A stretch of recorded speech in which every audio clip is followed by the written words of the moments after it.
Friends, welcome back to my channel G K G S queen. So guys, कैसे हैं आप सब? I hope आप सब लोग अच्छे होंगे। तो फ्रेंड्स, आज फिर से मैं आप लोगों के लिए मार्क्समैन का टेस्ट सीरीज 46 लेकर आई हूं। तो चलिए वीडियो स्टार्ट करते हैं। वीडियो स्टार्ट करने से पहले एक छोटी सी रिक्वेस्ट है फ्रेंड कि अगर आप मेरे चैनल पर नए हैं तो प्लीज़ मेरे चैनल को सब्सक्राइब करें तथा मेरे वीडियोज़ को ज़्यादा से ज़्यादा फैमिली एंड फ्रेंड्स के साथ शेयर करें। तो चलिए, कल का जो हम लोग 5 क्वेश्चन दिए थे तो उसका आप आंसर नोट कर सकते हैं। तो क्वेश्चन नंबर फर्स्ट था कि टिस्को संयंत्र की स्थापना कब की गई थी? तो सन 1907 यानी 1907 ईस्वी में। नेक्स्ट क्वेश्चन, गुहार मोती किस राज्य में है? तो गुजरात में पाई जाती है गुहार मोती। Next question number third, Nathula दर्रा कहाँ स्थित है? तो ये सिक्किम में है। Next question number fourth, Radcliffe रेखा किस देश के बीच सीमा निर्धारित करती है? तो ये भारत और पाकिस्तान के बीच। और लास्ट क्वेश्चन नंबर फिफ्थ था कि बिहार के किस जिले में सीता कुंड स्थित है? तो वो बिहार का मुंगेर जिला में सिचुएटेड है।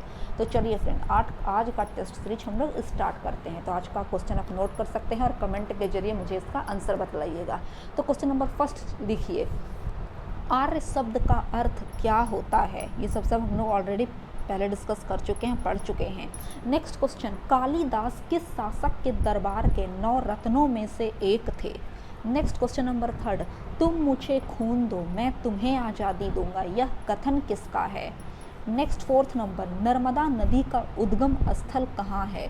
और लास्ट क्वेश्चन नंबर फिफ्थ, किस अनुच्छेद में राष्ट्रपति द्वारा राष्ट्रपति शासन लगाए जाने का प्रावधान है?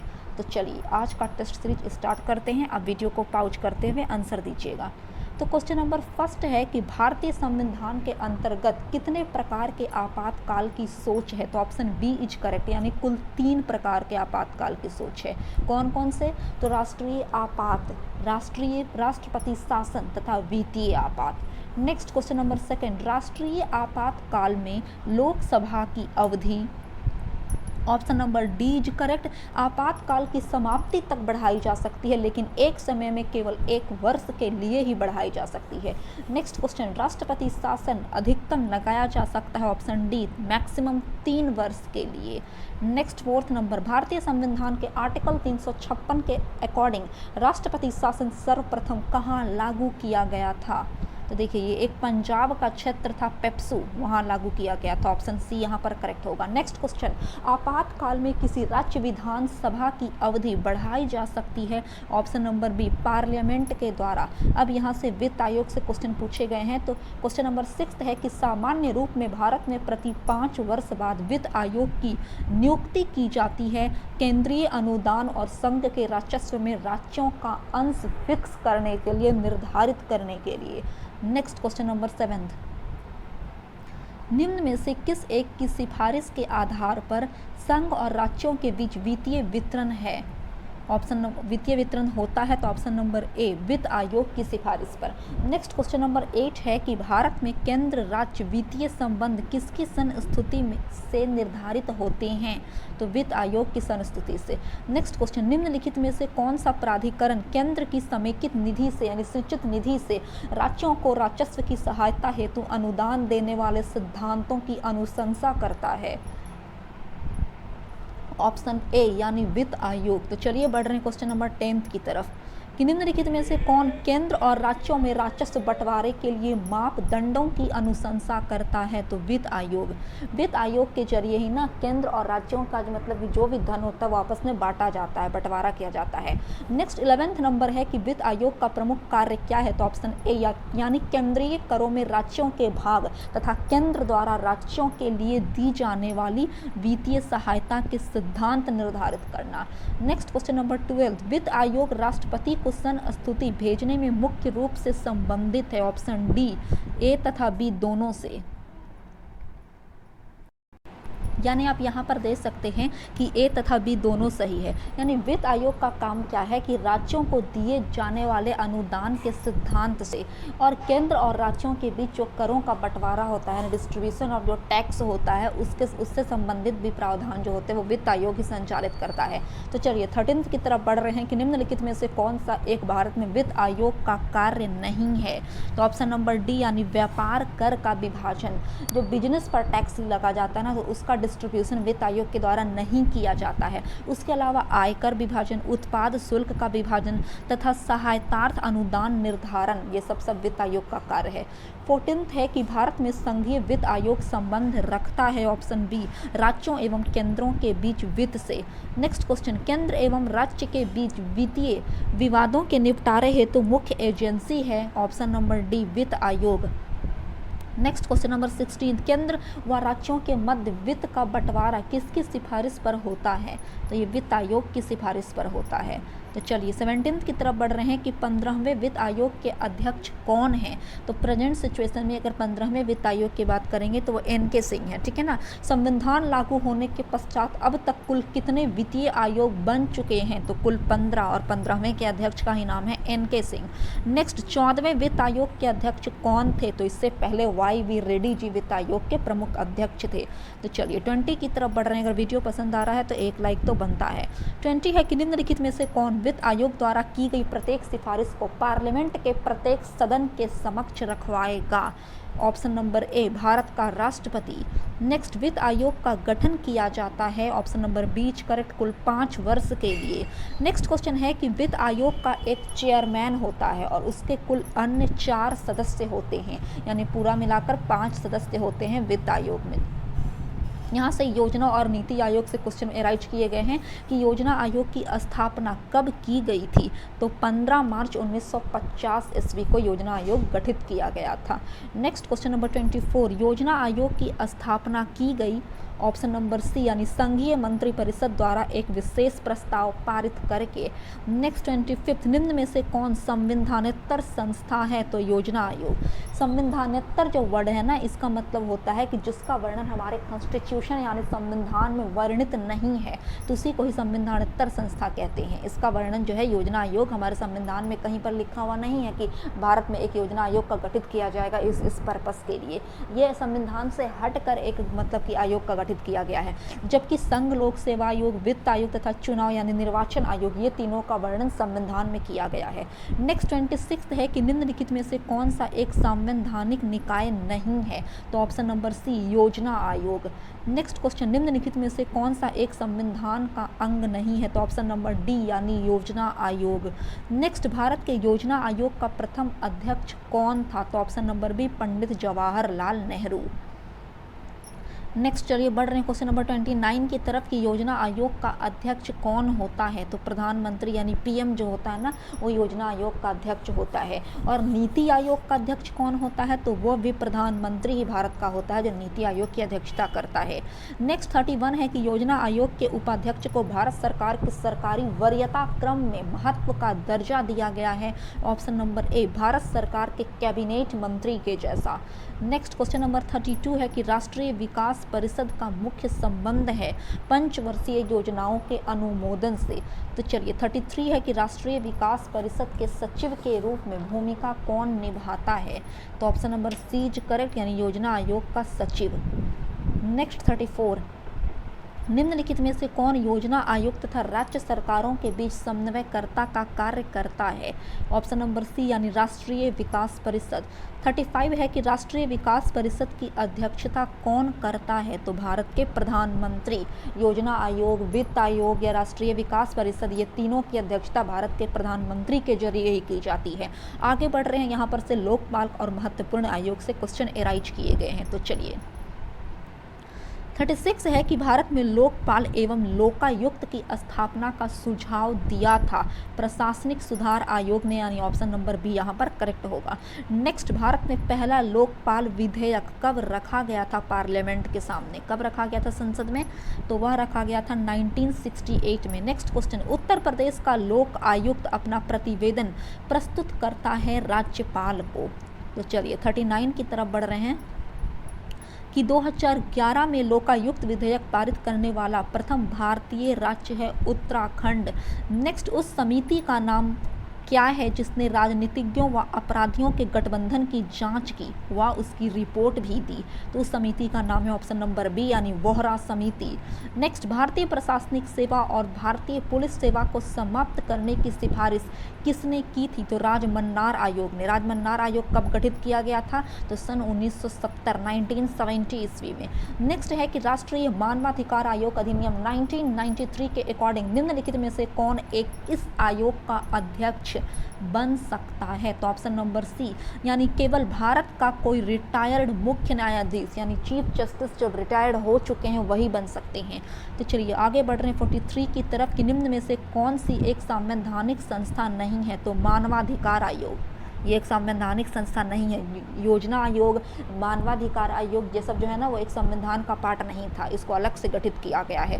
44 है कि स्वर्ण सिंह समिति ने जिस प्रश्न पर विचार किया वह था ऑप्शन सी यानी मौलिक अधिकारों की तुलना में निदेशक तत्वों को अग्रता। बहुत इंपॉर्टेंट क्वेश्चन है, स्वर्ण सिंह समिति ने किस चीज़ की सिफारिश की थी? ऑप्शन सी यहाँ पर करेक्ट हो जाएगा। नेक्स्ट 45 है कि राज्य लोक सेवा आयोग के सदस्यों की नियुक्ति किसके द्वारा की जाती है?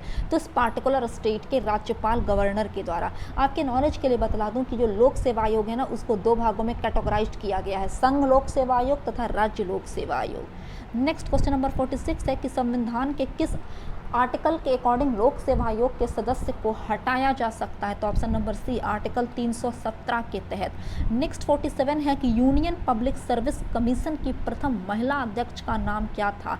तो रोज M बैथ्यू। Next question number 48, Uttar Pradesh लोक सेवा आयोग के व्यय किस निधि पर भारित होते हैं? तो ऑप्शन नंबर बी राज्य की संचित निधि पर यानी खजाना पर। नेक्स्ट 49, भारत में पहली बार लोक सेवा आयोग की स्थापना जिस अधिनियम से हुई वह अधिनियम कौन सा था? तो गवर्नमेंट ऑफ इंडिया एक्ट 1919 जिसे मॉन्टेग्यू चेम्सफोर्ड सुधार भी कहा गया था। नेक्स्ट 50 है कि निम्न में से कौन एक सी प्रास्थिति अन्य तीनों से भिन्न है? तो राष्ट्रीय मानवाधिकार आयोग की अगर बात करें ना तो इसका वर्णन हमारे कॉन्स्टिट्यूशन में नहीं है। इसका जो गठन किया गया राष्ट्रीय मानवाधिकार आयोग का वो कॉन्स्टिट्यूशन यानी संविधान से हट कर किया गया।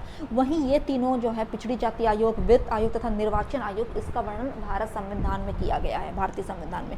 अगर हम लोग बात करें पिछड़ी जाति आयोग की तो इसका वर्णन आर्टिकल 340 के 1 में किया गया है, या फिर 340 का 1 या 340 का एक ही चीज़ है पिछड़ी जाति आयोग का। वित्त आयोग का वर्णन आर्टिकल 280 में किया गया है तथा निर्वाचन आयोग का वर्णन आर्टिकल 324 में किया गया है। जो आर्टिकल होते हैं फ्रेंड, अनुच्छेद होते हैं इंपॉर्टेंट, आप इसे स्किप ना करें, नोट करते चलिए एक कॉपी में, ये आपके एग्जाम को पॉइंट ऑफ व्यू से काफ़ी ज़्यादा इंपॉर्टेंट हैं। तो चलिए बढ़ रहे हैं क्वेश्चन नंबर 51 की तरफ कि भारतीय संविधान के किस अनुच्छेद में विभिन्न राज्यों से संबंधित विशिष्ट प्रावधान का उल्लेख है? तो आर्टिकल 371 में। नेक्स्ट 52, भारत के संविधान के अनुच्छेद 371 खा में निम्न राज्यों में से किसके लिए विशेष उपबंध प्रावधानित हैं? तो देखिए 371, सिर्फ 371 में महाराष्ट्र तथा गुजरात आ जाता है। 371 की का की अगर बात करें ना, 371 का का तो उसमें आ जाएगा नागालैंड। ये 371 के का में आ जाता है नागालैंड। 371 का खा की अगर बात करें तो उसमें आ जाता है असम, ठीक है ना। ये 371 के खा में आ जाता है असम, 371 का गा में आ जाता है मणिपुर और 371 के घा में आ जाता है आंध्र प्रदेश, ठीक है ना। 371 में महाराष्ट्र तथा गुजरात, 371 के का में नागालैंड, 371 के खा में असम, 371 के गा में मणिपुर तथा 371 के घा में आंध्र प्रदेश। और 52 का करेक्ट आंसर हो जाएगा ऑप्शन नंबर बी यानी असम, चूँकि 371 के खा में वही इंक्लूड है। तो चलिए आगे बढ़ रहे हैं हम लोग क्वेश्चन नंबर 53 की तरफ कि निम्नलिखित राज्यों में से किसके लिए संविधान के आर्टिकल 371 के अकॉर्डिंग विशेष प्रावधान दिए गए? मैं अभी जस्ट बताई महाराष्ट्र तथा गुजरात में। नेक्स्ट क्वेश्चन नंबर 54, भारतीय संविधान में किस राज्य को विशेष राज्य का दर्जा देने का अभिप्राय है? तो राज्य का है ना, मतलब कि मतलब कि किसी राज्य को अगर हम लोग अलग से दर्जा देंगे, विशेष राज्य का दर्जा देंगे, उसका मतलब होता है ना कि उस एक राज्य का अलग सा कॉन्स्टिट्यूशन है, अलग सा संविधान है। नेक्स्ट क्वेश्चन नंबर 55 की बात करें तो जम्मू एवं कश्मीर का राज्यपाल, पहले उसका जो मतलब कि गवर्नर को राज्यपाल ही कहते थे जैसे सब स्टेट के हैं, बट उनका नाम बदलकर लेफ्टिनेंट गवर्नर रख दिया। कब? तो 2019 में। नेक्स्ट क्वेश्चन नंबर 56, यहाँ पर से चुनाव आयोग यानी निर्वाचन आयोग से क्वेश्चन पूछे गए हैं और संविधान का जो आर्टिकल 324 है ना, उसमें चुनाव आयोग का गठन के बारे में वर्णन दिया गया है। और प्रेजेंट सिचुएशन की अगर बात करें तो प्रेजेंट सिचुएशन में भारत के जो मुख्य चुनाव आयुक्त हैं उनका नाम है सुशील चंद्र। क्या नाम है? सुशील चंद्र। तो चलिए 56 की तरफ बढ़ रहे हैं कि भारत के मुख्य निर्वाचन चुनाव आयोग की पदावधि क्या है। तो यहाँ पर ऑप्शन नंबर सी करेक्ट हो जाएगा, 6 वर्ष या 65 वर्ष की आयु में जो भी पहले पूरा हो जाए उसमें। ठीक है। नेक्स्ट क्वेश्चन नंबर 56, मुख्य चुनाव आयुक्त को पदच्युत किया जा सकता है। ऑप्शन नंबर डी, संसद के दोनों सदनों के सदस्यों के 2/3 बहुमत से प्रमाणित कदाचार के आधार पर। तो चलिए 58 है कि भारत के मुख्य चुनाव आयुक्त को नियुक्त किया जा सकता है राष्ट्रपति के द्वारा। नेक्स्ट 59, भारत का संविधान निम्नलिखित अनुच्छेदों में से किस एक के अंतर्गत एक निर्वाचन आयोग यानी चुनाव आयोग का प्रावधान करता है। मैं जस्ट अभी बताई कि आर्टिकल 324 के अकॉर्डिंग। नेक्स्ट 60 नंबर, निम्नांकित कार्यों में से कौन एक कार्य भारत के निर्वाचन आयोग से संबंधित नहीं है। तो ऑप्शन नंबर डी यानी विधान मंडलों के चुनाव के लिए उचित प्रावधान करना। तो चलिए 61 है कि राष्ट्रपति का चुनाव निम्न में से किसके द्वारा संचालित किया जाता है। तो भारत के निर्वाचन आयोग के द्वारा। नेक्स्ट क्वेश्चन नंबर 62 की अगर हम लोग बात करें तो चलिए 62 है कि निम्न में से किसका संबंध चुनाव आयोग से नहीं है।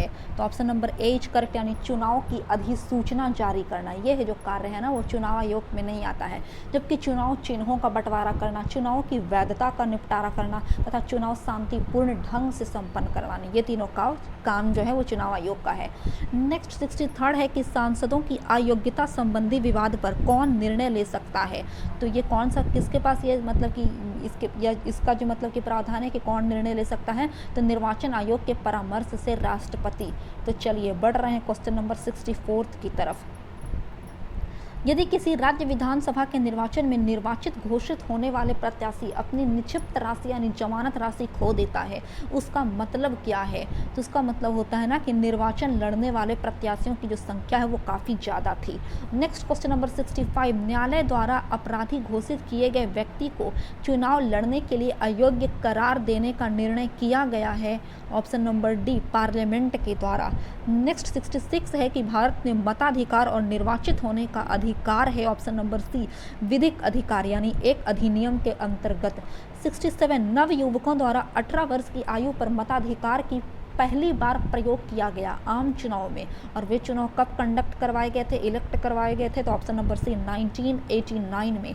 नेक्स्ट क्वेश्चन, केंद्र और राज्य की व्यवस्थापिकाओं के लिए मतदान की न्यूनतम आयु की उम्र सीमा जो थी वो 21 वर्ष से घटाकर 18 वर्ष कर दी गई थी। कब? तो यह की गई थी 61वां संविधान संशोधन 1989 के तहत। तो चलिए आगे बढ़ रहे हैं 69 की तरफ कि भारतीय संविधान का 61वां संविधान संशोधन निम्नांकित में से किस एक से संबंधित है। तो मतदाताओं की आयु घटाने के कंडीशन में। नेक्स्ट 70, दिनेश गोस्वामी समिति ने सिफारिश की थी। Option number C is correct, Lok Sabha के चुनाव के सरकारी निधियन की। तो चलिए 71 है कि दिनेश गोस्वामी समिति का संबंध था। ऑप्शन बी निर्वाचन सुधारों से। नेक्स्ट 72, उस देश में आनुपातिक प्रतिनिधित्व आवश्यक नहीं है जहां ऑप्शन बी द्विदलीय प्रणाली विकसित हुई है, वहां पर आनुपातिक प्रतिनिधित्व की जरूरत नहीं पड़ता है। नेक्स्ट 73 है कि निर्वाचन आयोग को 3 सदस्यीय आयोग किस देश से किस वर्ष से बनाया गया। तो यह 1989 ईस्वी से बनाया गया था। नेक्स्ट, निम्न में से कौन सा चुनाव निर्वाचन आयोग द्वारा संपादित नहीं किया जाता है। तो स्थानीय निकायों का चुनाव। नेक्स्ट, राजनीतिक दल से क्वेश्चन पूछे गए हैं कि भारत में कोई भी राजनीतिक दल राष्ट्रीय दल के रूप में कब मान्यता प्राप्त करेगी। यदि वह राज्य स्तर का दल कम से कम कितने राज्यों से मान्यता प्राप्त हो जाए। तो कुल 4 राज्यों से, 4 राज्यों से मिनिमम कंडीशन ये बताया जा रहा है। नेक्स्ट है कि निम्नलिखित में से कौन सा क्षेत्रीय राजनीतिक दल नहीं है। तो अकाली दल राजनीतिक दल है।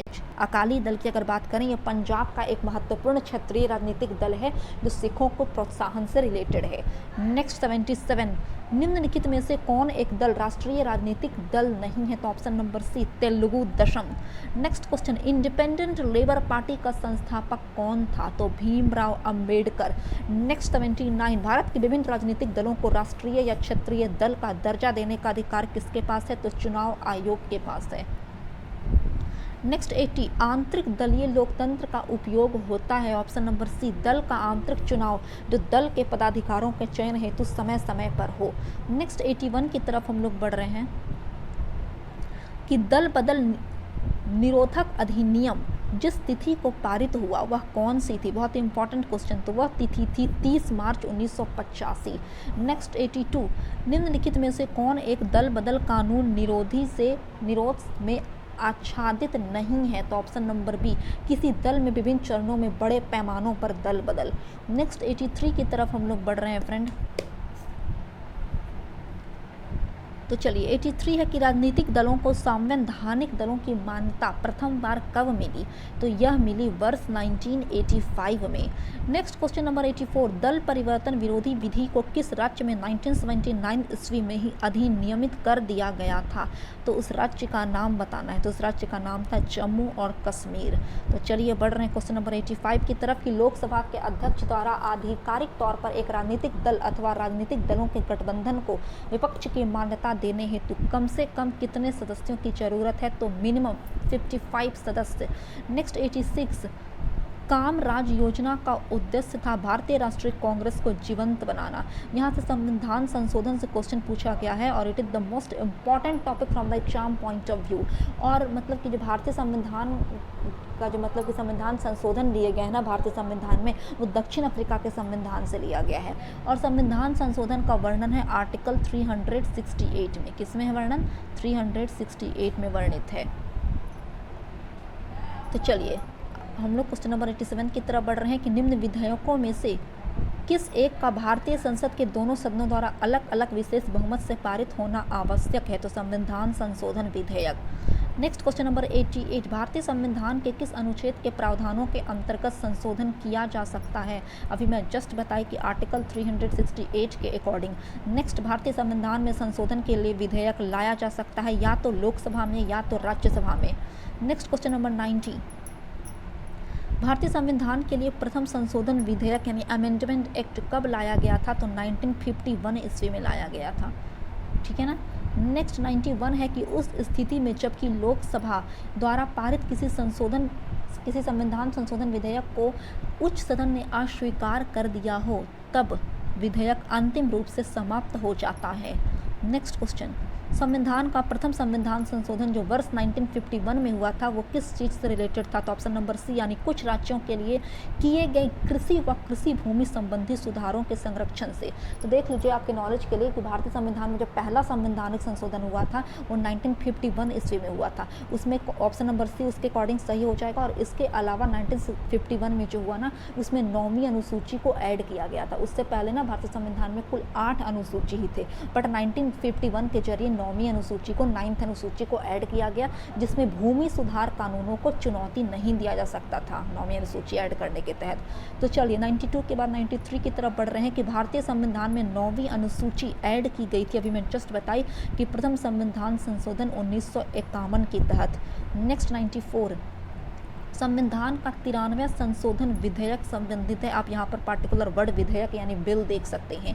तो इसका जो करेक्ट आंसर हो जाएगा ना फ्रेंड वो ऑप्शन नंबर बी हो जाएगा, यानी 6 और 14 वर्ष के बीच की बच्चों को निःशुल्क और अनिवार्य शिक्षा देना। अब देखिए 94 में आप बिल्कुल भी कंफ्यूज मत कीजिएगा क्योंकि यहाँ पर जो कहा गया है ना 94 में वो आपका लिखा गया है कि 93वां संशोधन विधेयक जो होता है ना, जो बिल होता है वो सबसे पहले पार्लियामेंट यानी संसद में भेजा जाता है। अगर पार्लियामेंट उस बिल को पास कर देती है तब वो अधिनियम का रूप ले लेता है। ठीक है ना, वो एक्ट बन जाता है, अधिनियम बन जाता है। तो ये विधेयक था 93वां संशोधन विधेयक था जिसके जरिए 6 से 14 वर्ष की आयु के बच्चों को फ्री ऑफ कॉस्ट में शिक्षा प्रदान की जानी थी। तो ये विधेयक पास किया गया था कब, तो 93वां संशोधन विधेयक के तहत। बट ये एक मतलब कि अधिनियम कब बन गया, तो ये 86वां संविधान संशोधन 2002 के तहत ना इसे अधिनियम बना दिया गया। नेक्स्ट 95 है कि निम्न संविधान संशोधनों में से किस एक के अंतर्गत दिल्ली राष्ट्रीय राजधानी क्षेत्र बना?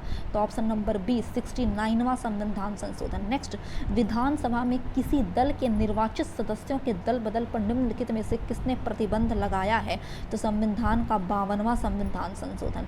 नेक्स्ट क्वेश्चन, निम्न संविधान संशोधनों में से किस एक के द्वारा पहली बार संविधान में दल बदल विरोधी प्रावधान किया गया था? तो ऑप्शन नंबर सी 52वां संविधान संशोधन। नेक्स्ट है कि भारतीय संविधान का संरक्षण 9वां संविधान संशोधन संबंधित है। ऑप्शन नंबर डी, लोकसभा और राज्यसभाओं में अनुसूचित जाति तथा अनुसूचित जनजातियों के आरक्षण से। नेक्स्ट 99 है कि भारतीय संविधान की आधारभूत संरचना के सिद्धांत का तात्पर्य है कि संविधान के कुछ लक्षण ऐसे अनिवार्य हैं कि उनका निराकरण नहीं किया जा सकता है। तो चलिए बढ़ रहे हैं लास्ट क्वेश्चन नंबर 100 की तरफ कि केशवानंद भारतीवाद जो था ना, उस केस का महत्व इसलिए है कि सुप्रीम कोर्ट ने संविधान की मूल विशेषताओं को प्रतिपादित किया। तो फ्रेंड्स, ये था हमारा आज का सेट। तब तक के लिए कल मिलते हैं एक नए वीडियो के साथ। तब तक के लिए जय हिंद, जय भारत।